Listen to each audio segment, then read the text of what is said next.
Hi everyone, welcome to my channel. I am Subi.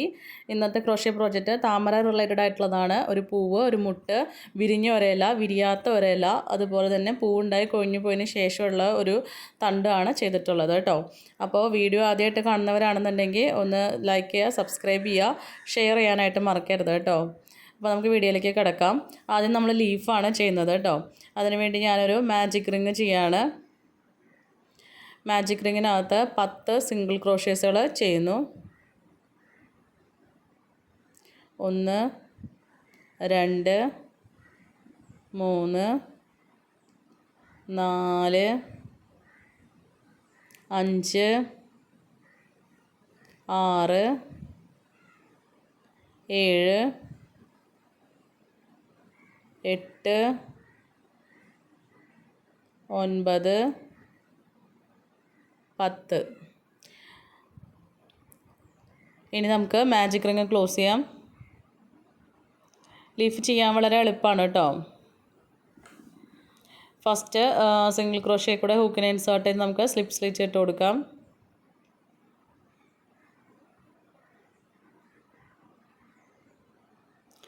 ആ ഒരു magic റിങ്ങിൻ്റെ ആദ്യത്തെ ടെയിലുണ്ടല്ലോ, അതിനെ നമുക്ക് കളയാതെ പിടിക്കാം കേട്ടോ. ഇപ്പോൾ ഞാനൊരു ചെയിൻ ഇട്ട് കൊടുത്തിട്ടുണ്ട്. അതായത് ഇനി ചെയ്യുന്ന സ്റ്റിച്ചിൻ്റെ ഉള്ളിൽ കൂടെ തന്നെ ആ ഒരു ടെയിലിനെയും കൂടെ കൊണ്ടുപോകാമെന്നാണ് പറയുന്നത്. ഇനി ഞാനിതിൻ്റെ ഉള്ളിൽ കൂടെ നടുവിൽ വരുന്ന ആ ഒരു സെൻറ്ററിൽ വരുന്ന ഹോളിൽ കൂടെ ഞാനൊരു ചെറിയ തിന്നായിട്ടുള്ള വയറ് കയറ്റി വെച്ചിട്ടുണ്ട്. എന്നിട്ട് അതിൻ്റെ ആ ചെറിയൊരു അറ്റം ഇപ്പോൾ നമ്മൾ ചെയ്ത വർക്കിൻ്റെ മുകളിൽ കൂടെയാണ് വെച്ചിട്ടുള്ളത് കേട്ടോ. അപ്പോൾ ഇന്ന് കുറച്ച് റൗണ്ട് അല്ലെങ്കിൽ ഒരു റൗണ്ട് ചെയ്യുമ്പോൾ ഈ ഒരു കമ്പി അതിനകത്തുനിന്ന് വിട്ടു പോരാണ്ട് നോക്കണം. അതുപോലെ തന്നെ മാജിക് റിങ്ങിൻ്റെ ആ ടെയിൽ അത് നമുക്ക് വേണമെന്നുണ്ടെങ്കിൽ കട്ട് ചെയ്ത് കളയാം, അല്ലെങ്കിൽ അത് അതിനകത്ത് കൂടെ തന്നെ സ്റ്റിച്ചിൻ്റെ ഉള്ളിൽ കൂടെ തന്നെ കയ്യിൽ പിടിച്ച് ചേർത്ത് കൊണ്ട് പോകും. അപ്പോൾ പിന്നെ ഒരിക്കലും അത് അഴിഞ്ഞൊന്നും പോരുന്നുള്ള പേടി വേണ്ട കേട്ടോ. അപ്പോൾ നേരത്തെ ഒരു ചെയിൻ സ്റ്റിച്ച് ഇട്ടിട്ടുണ്ട്, ഇപ്പോൾ 2 ചെയിൻ സ്റ്റിച്ചും കൂടിയും ചെയ്തിട്ടുണ്ട് കേട്ടോ.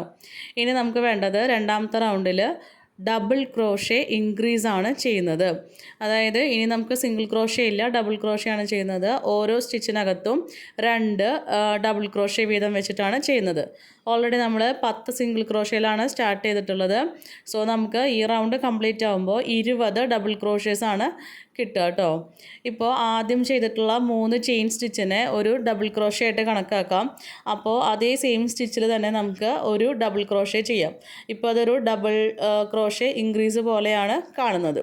ഇനി വരുന്ന എല്ലാ സ്റ്റിച്ചിനകത്തും 2 ഡബിൾ ക്രോഷ്യേഴ്സ് വീതമാണ് നമുക്ക് ചെയ്യാനുള്ളത്. സോ എൻഡിൽ വരുമ്പോൾ നമുക്ക് 20 ഡബിൾ ക്രോഷ്യ കിട്ടും.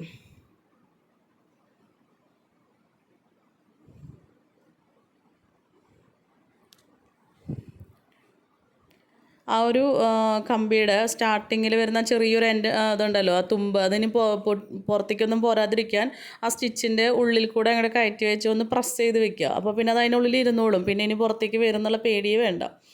ഇനി ബാക്കിയുള്ളത് ചെയ്യുന്ന സമയത്ത് കമ്പി ഉള്ളിൽ തന്നെ ഉണ്ട് എന്നുള്ള ഉറപ്പ് വരുത്തിയിട്ട് വേണം ചെയ്യാനായിട്ട് കേട്ടോ. നമ്മൾ ഈ ആ ടെയിൽ നൂലിനെ പിടിച്ചിട്ടുണ്ടല്ലോ, അതുപോലെ തന്നെ ആ കമ്പിയും ഉള്ളിൽ തന്നെ പിടിച്ച് പോകണം.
ഇപ്പോൾ നമുക്ക് റൗണ്ട് കംപ്ലീറ്റ് ആയിട്ടുണ്ട് കേട്ടോ. അപ്പോൾ ആദ്യം നമ്മൾ ചെയ്ത 3 ചെയിൻ സ്റ്റിച്ച് ഉണ്ടല്ലോ, അതിൽ ഏറ്റവും ആദ്യം വരുന്ന മൂന്നാമത്തെ ചെയിൻ സ്റ്റിച്ച് കൂടെ ഹുക്കിനെ ഇൻസേർട്ട് ചെയ്ത് നമുക്ക് സ്ലിപ്പ് സ്റ്റിച്ച് ഇട്ട് കൊടുക്കാം. ഓക്കെ, ഇട്ട് കൊടുക്കുമ്പോൾ ശ്രദ്ധിക്കുക, സ്ലിപ്പ് സ്റ്റിച്ചൊക്കെ ചെയ്യുമ്പോൾ ശ്രദ്ധിക്കുക. കാരണം ആ ഒരു വയറ് അതിൻ്റെ ഉള്ളിൽ നിന്ന് വിട്ടു പോരാണ്ട് നോക്കണം കേട്ടോ. അതിപ്പോഴും നമ്മൾ വർക്ക് ചെയ്യുമ്പോൾ കൂടെ തന്നെ ഉണ്ടെന്നുള്ള ഒരു ഉറപ്പ് വേണം. ഇനി നമുക്ക് വീണ്ടും അടുത്ത റൗണ്ട് സ്റ്റാർട്ട് ചെയ്യുന്നതിന് മുൻപ് 3 ചെയിൻ സ്റ്റിച്ച് ചെയ്ത് കൊടുക്കാം. 1 2 3. ഇനി നമുക്ക് ചെയ്യാനുള്ളത് ഒരു ഡബിൾ ക്രോഷയും ഒരു ഡബിൾ ക്രോഷയും ഒരു ഇൻക്രീസാണ് വരുന്നത് കേട്ടോ. അപ്പോൾ ആദ്യത്തെ സ്റ്റിച്ചിൽ ഒരു ഡബിൾ ക്രോഷേ, രണ്ടാമത്തെ സ്റ്റിച്ചിൽ നമുക്ക് 2 ഡബിൾ ക്രോഷേ വീതം വെച്ച് ചെയ്യാം.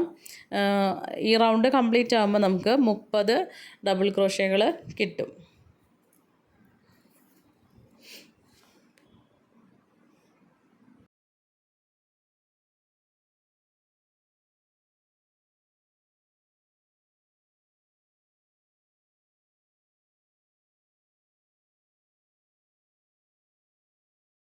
ഇനി നമുക്ക് നെക്സ്റ്റ് റൗണ്ട് ചെയ്യാം.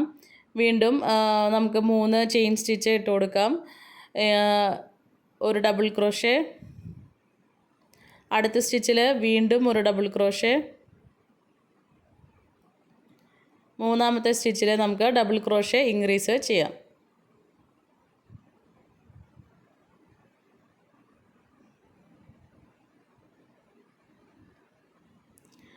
Double crochet, double crochet, double crochet increase എന്നുള്ള രീതിയിലാണ് ചെയ്യുന്നത് കേട്ടോ.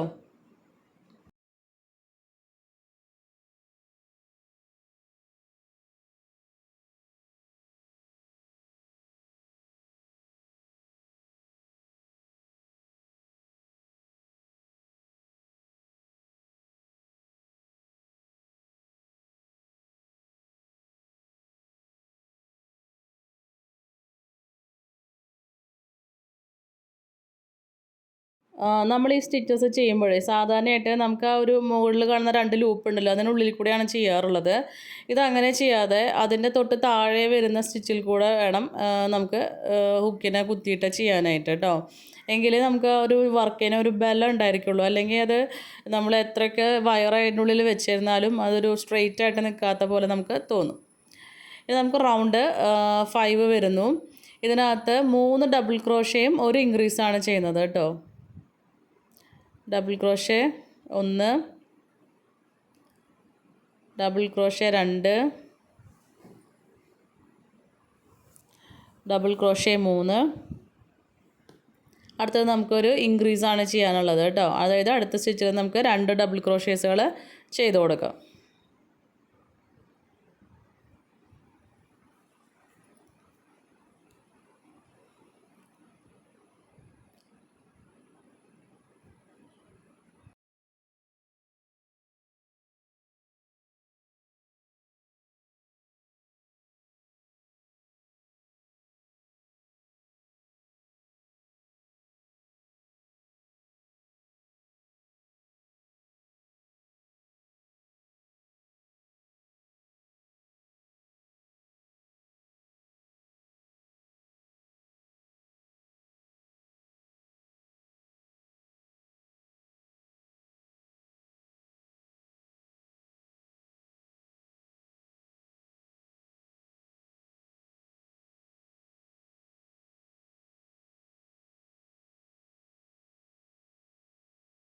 ഇനി നമുക്ക് നെക്സ്റ്റ് റൗണ്ട് നോക്കാം. ചെയിൻ 4 ആണ് നമ്മളിനി ഇവിടെ ചെയ്യുന്നത് കേട്ടോ. ഇതുവരെ നമുക്ക് ചെയിൻ 3 ആയിരുന്നു ഉണ്ടായിരുന്നത്, ഇപ്പോൾ ചെയിൻ 4 ആണ്. കാരണം ഇനി നമ്മൾ ട്രിപ്പിൾ ക്രോഷേ ആണ് ചെയ്യാൻ പോകുന്നത്. ഒരു ട്രിപ്പിൾ ക്രോഷയും ഒരു ഇൻക്രീസും ആണ് നമുക്ക് ചെയ്യാനുള്ളത് കേട്ടോ. അപ്പോൾ അതായത് ആദ്യത്തെ സ്റ്റിച്ചിൽ ഒരു ട്രിപ്പിൾ ക്രോഷേ, അടുത്ത സ്റ്റിച്ചിൽ 2 ട്രിപ്പിൾ ക്രോഷേ.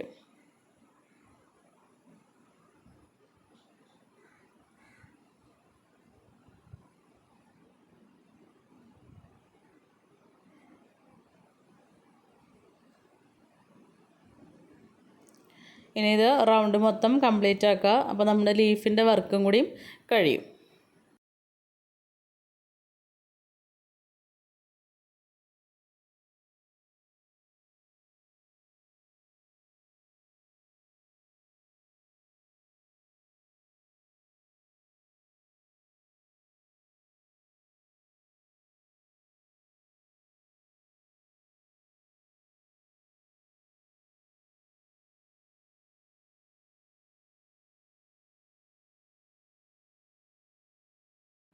അപ്പോൾ ഞാനിവിടെ 2 ലീഫാണ് ചെയ്തിട്ടുള്ളത് കേട്ടോ.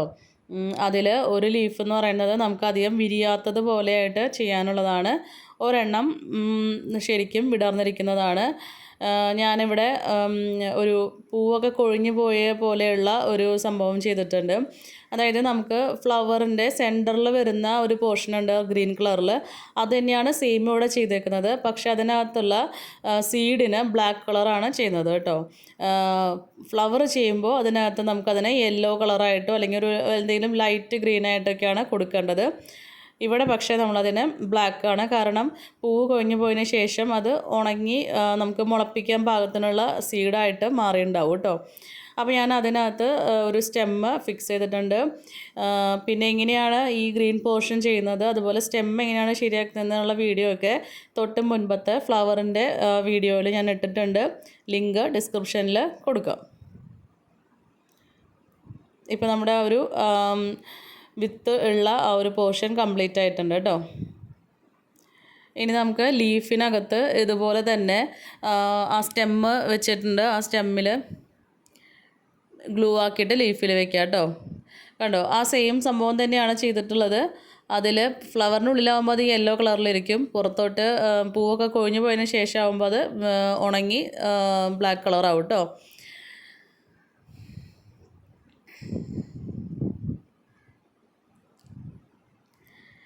എൻ്റെ ഗ്ലൂ കഴിയാറായി. അത് അറ്റത്ത് കൂടെ നോബി കൂടെ വരുന്നില്ല, അതുകൊണ്ടാണ് ഞാൻ ഇതിൻ്റെ ഉള്ളിലിട്ടിട്ട് ചെയ്യുന്നത് കേട്ടോ. പിന്നെ അത് കുറച്ചുകൂടി സേഫാണ് ഇങ്ങനെ ചെയ്യുന്നത്, കാരണം കയ്യിൽ ആവാതിരിക്കാനായിട്ട്. കയ്യിലായി കഴിഞ്ഞാൽ മൊത്തം ഒട്ടിപ്പിടിക്കും.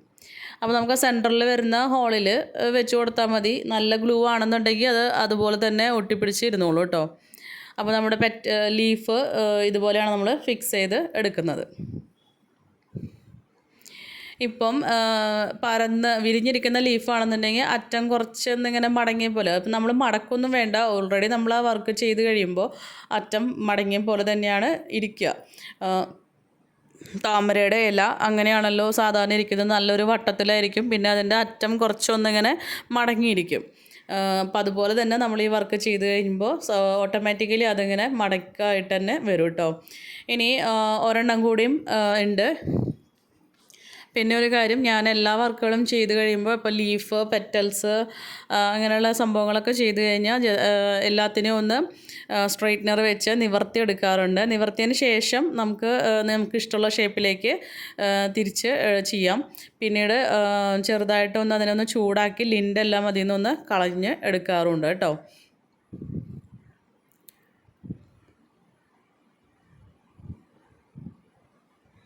അത് ഞാൻ വീഡിയോയിൽ കാണിക്കാത്തതിൻ്റെ കാരണം, ഞാൻ വർക്ക് ചെയ്യുന്ന ടേബിളിൻ്റെ അടുത്ത് എനിക്ക് പ്ലഗ് പോയിൻ്റ് ഇല്ല.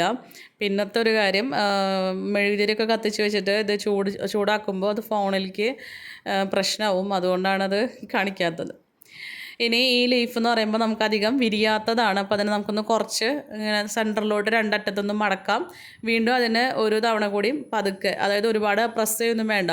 അതിനകത്ത് വയറുകൾ ഉള്ളതുകൊണ്ട് തന്നെ നമ്മൾ ഉദ്ദേശിച്ച രീതിയിൽ നമുക്ക് എങ്ങനെ വേണമെങ്കിലും മടക്കിയെടുക്കാനായിട്ട് സാധിക്കും. ഇപ്പോൾ 2 ലീഫും പിന്നെ ഒരു ഉണങ്ങിയ ഭാഗവും കറക്റ്റായിട്ട് കിട്ടിയിട്ടുണ്ട്. ഇനി ഞാനൊരു മുട്ടാണ് ചെയ്യുന്നത്. അതിന് വേണ്ടിയിട്ട് ഫ്ലവർ ചെയ്യുമ്പോൾ പെറ്റൽസ് എങ്ങനെയാണോ ചെയ്യുന്നത് അതുപോലെ തന്നെയാണ് ഞാനൊരു 6 എണ്ണം ചെയ്തെടുത്തിട്ടുണ്ട് കേട്ടോ. പിന്നെ ഒരു 3 എണ്ണം ഗ്രീൻ കളറിലും ചെയ്തിട്ടുണ്ട്. ഇതിനെല്ലാം സെയിം ഒരേ സ്റ്റിച്ചസാണ്. ഫ്ലവറിൻ്റെ വീഡിയോയിലുള്ള സ്മോൾ പെറ്റൽസ് ചെയ്യുന്ന സെയിം രീതിയിൽ തന്നെയാണ് ഞാനിത് ചെയ്തെടുത്തിട്ടുള്ളത് കേട്ടോ. പിന്നെ ഫ്ലോറൽ ടൈപ്പ് ഒട്ടിച്ചിട്ട് വെച്ചിട്ടുണ്ട്, സ്റ്റെം റെഡിയാക്കി വെച്ചിട്ടുണ്ട്. ഇനിയിപ്പം ഒരു 3 പെറ്റൽ എടുത്തിട്ട് ഒന്നിച്ച് അതിൽ സ്റ്റിക്ക് ചെയ്ത് വെക്കുക കേട്ടോ. ഒരു അതിങ്ങനെ അടഞ്ഞിരിക്കുന്ന പോലെ നമുക്ക് ചെയ്ത് വയ്ക്കാം. ഇനി നമുക്കതിന് ചുറ്റും ടേപ്പ് ഒട്ടിച്ച് കൊടുക്കാം, അല്ലെങ്കിൽ നമുക്ക് ഗ്ലൂ വെച്ച് സ്റ്റിക്ക് ചെയ്യാം. എങ്ങനെയാണ് നിങ്ങൾക്ക് സൗകര്യം എന്ന് തോന്നുന്നു വെച്ചാൽ അതുപോലെ ചെയ്യാം. പക്ഷെ അതിങ്ങനെ അടഞ്ഞ് ഇരിക്കുന്ന രീതിയിൽ ചെയ്യണം. ഓക്കെ.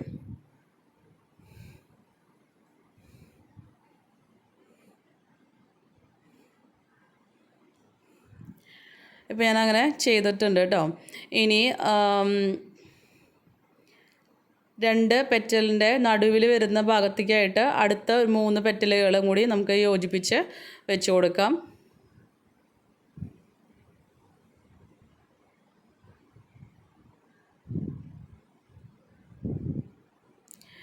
കണ്ടോ.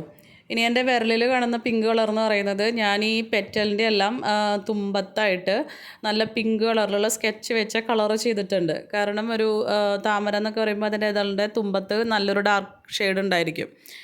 ഇനി 2 പെറ്റലിൻ്റെ ഇടയിലുള്ള ഭാഗത്ത് നമുക്ക് ലീഫും കൂടെ സ്റ്റിക്ക് ചെയ്ത് വെച്ച് കൊടുക്കാം കേട്ടോ. നമുക്ക് ഇതിനുള്ളിലെല്ലാം നമുക്ക് വയറുകൾ വെച്ച് ചെയ്യുന്നത് കൊണ്ട് തന്നെ നമുക്ക് എങ്ങനെയാണോ അതിൻ്റെ ഷേപ്പ് അഡ്ജസ്റ്റ് ചെയ്ത് കിട്ടേണ്ടത് അതുപോലെ നമുക്ക് അഡ്ജസ്റ്റ് ചെയ്ത് ശരിയാക്കാനായിട്ട് സാധിക്കും. അപ്പോൾ നമ്മുടെ ഒരു ഫ്ലവർ ബഡ് റെഡി ആയിട്ടുണ്ട് കേട്ടോ. ഇനി അതിൻ്റെ മുകളിൽ തൊട്ട് തന്നെ നമുക്ക് ഈ ഫ്ലോറൽ ടൈപ്പ് ഒട്ടിച്ചു കൊടുക്കാം. നന്നായിട്ട് ചുറ്റി വെച്ച് കൊടുക്കാം കേട്ടോ. പിന്നെ ഓൾറെഡി ആ ഒരു ടേപ്പിൻ്റെ ഉള്ളിൽ ചെറുതായിട്ടൊരു പശയുടെ ഇതുണ്ട്. അതുകൊണ്ട് നമുക്ക് പിന്നെ അതിൻ്റെ മേലെ ഗ്ലൂ ഒന്നും ചെയ്യേണ്ട ആവശ്യമില്ല. നമ്മൾ എങ്ങനെ വേണമെങ്കിലും നമുക്കതിനൊന്ന് പ്രസ് ചെയ്ത് വെച്ച് ചുറ്റിയെടുക്കാനായിട്ട് പറ്റുന്ന ഫ്ലെക്സിബിൾ ആയിട്ടുള്ളൊരു സംഭവമാണ് ഈ ഒരു ഫ്ലോറൽ ടൈപ്പ്. പിന്നെ ഇത് ഞാനിനി യാൺ വെച്ച് ചെയ്ത് കഴിഞ്ഞാൽ ശരിയാവില്ല. കാരണം താമരയുടെ തണ്ട് എന്ന് പറയുന്നത് കുറച്ചൊരു ഫ്രജൈലായിട്ടുള്ള ഒരു സംഭവമായിട്ടാണ് കാണാറുള്ളത് അല്ലേ. അപ്പോൾ മുട്ട് റെഡി ആയിട്ടുണ്ട്. നമ്മുടെ 2 ലീഫും കാര്യങ്ങളൊക്കെ ശരിയായിട്ടുണ്ട്. ഫ്ലവർ ഓൾറെഡി ഞാൻ കഴിഞ്ഞ വീഡിയോയിൽ ഫ്ലവറിൻ്റെ ട്യൂട്ടോറിയൽ ചെയ്തിട്ടുണ്ട് കേട്ടോ. അപ്പോൾ അത് കാണാത്തവർ പോയി കാണുക. Thank you.